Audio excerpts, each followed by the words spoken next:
সালেয়া বেগম ৮২ বছর বয়সী ওই বৃদ্ধার বাড়ি বাংলাদেশের সাভারে। মাথায় টিউমার সংক্রান্ত সমস্যা নিয়ে কলকাতায় এসেছেন চিকিৎসা করাতে। সঙ্গে ছেলে ও তার পরিবারের সদস্যরা উঠেছিলেন কলকাতার নিউ মার্কেট এলাকার একটি হোটেলে। তবে অনিয়মের অভিযোগে তা বন্ধের নির্দেশ দেন পশ্চিমবঙ্গ রাজ্য সরকার। বিপাকে পড়েন তারা। কোন হোটেলে বলে আগুন লাগছে, ওটার কারণে এখানে সব বন্ধ করে দিতেছে।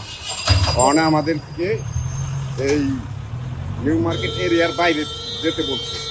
শুধু সালেয়া বেগমই নন, ক্যান্সারে আক্রান্ত কুমিল্লার বাসিন্দা রেহান্দা আক্তার এসেছেন কলকাতায়। উঠেছেন নিউ মার্কেটের এক পরিচিত হোটেলে।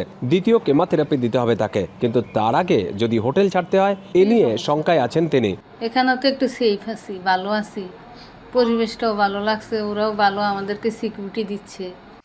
সরকারের এই পদক্ষেপে বিপদে পড়েছেন চিকিৎসা নিতে আসা অন্য রাজ্য বা পশ্চিমবঙ্গের বিভিন্ন জেলার বাসিন্দারা। আমি আর ভাই তো ভাই অ্যাক্সিডেন্ট হওয়াতে তো এখন এখানে এসে এখন এখান থেকে যদি উঠে যেতে বলে তাহলে তো বড্ড কষ্ট না। এদিকে নিউ মার্কেটের হোটেল বন্ধের জেরে কলকাতার মেহেদি বাগান, park street, Zakaria street, Mukundapur সহ আশেপাশের নানা গেস্ট হাউসে ভাড়া হয়েছে দ্বিগুণ। এ বিষয়ে গ্রিন লাইনের ম্যানেজার বলেন, মার্কো স্ট্রিটে থাকার জায়গা নেই। বাংলাদেশের লোক এখানে এসে খুবই ওরা অসহায়ের মধ্যে পড়ে আছে। হোটেল পাচ্ছে না ঠিক মতন, তারপরে দাম দ্বিগুণ তিগুণ। শিয়া বাটার ও ভিটামিন সমৃদ্ধ লিলি বিউটি সোপ, তারুণ্যময় উজ্জ্বল ত্বকের জন্য।